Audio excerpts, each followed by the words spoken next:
Once upon a midnight dreary, while I pondered weak and weary, over many a quaint and curious volume of forgotten lore, while I nodded, nearly napping, suddenly there came a tapping, as of some gently rapping at my chamber door.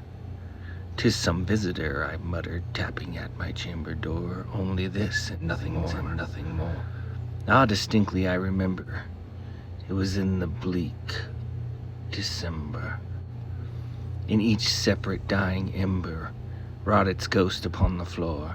Eagerly I wished the morrow, vainly I had sought to borrow.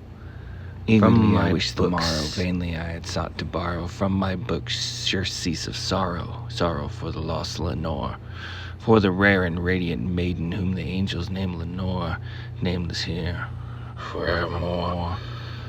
And the silken, sad, uncertain rustling of each purple curtain thrilled me, filled me with fantastic tremors never felt before, so that now, to still beating of my heart, I stood repeating, "'Tis some visitor entreating entrance at my chamber door, some late visitor entertaining entrance at my chamber door. This is it, and nothing more." Presently my soul grew stronger, hesitating, then no longer. "Sir," I said, "or madam, truly your forgiveness I implore, but the fact is, I was napping, and so gently you came rapping, and so faintly you came tapping at my chamber door, that I scarce was sure I heard you. Here I opened wide the door. Darkness and nothing more." But the stillness broken by reply so aptly spoken, "Doubtless," I said, "what it utters is its only stock and store, caught from some unhappy master, whom unmerciful disaster followed fast and faster, till his songs one burden bore, till the dirges of his hope that melancholy burden bore, of never, nevermore."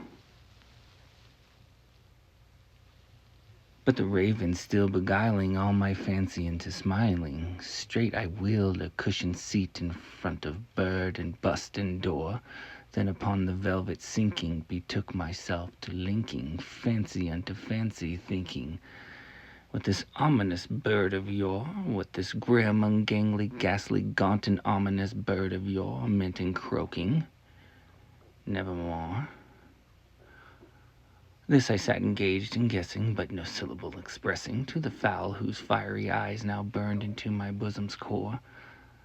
This and more I sat divining, with my head at ease reclining on the cushion's velvet lining, that the lamp gloated o'er, but whose velvet violet lining with the lamp gloating over she shall pass, nevermore. Then methought the air grew denser, perfume from an unseen censer swung by seraphim, whose footfalls tinkled on the tuft floor. "Wretch," I cried, "that God hath lent thee by these angels, he hath sent thee respite, and nepenthe from the memories of Lenore. Quaff, kind nepenthe, forget this lost Lenore," quoth the raven. "Nevermore." "Prophet," I said, "thing of evil, prophet still, if bird or devil, whether tempter sent, or whether tempest tossed thee here ashore, desolate, yet all undaunted, on this desert land enchanted, on this home by horror haunted, tell me truly, I implore, is there balm in Gilead? Tell me, I implore." Quoth the raven, "Nevermore." "Prophet," I said, "thing of evil, prophet still, if bird or devil, by that heaven that bends above us, by that God we both adore, tell this soul with sorrow laden if, within the distant Aidenn, It shall clasp a saint and maiden, whose angel's name Lenore. Clasp a rare and radiant maiden, whom the angels name Lenore. Quoth the raven, nevermore. Be that word our sign of parting, bird of friend, I shrieked, upstarting, get thee back into the tempest.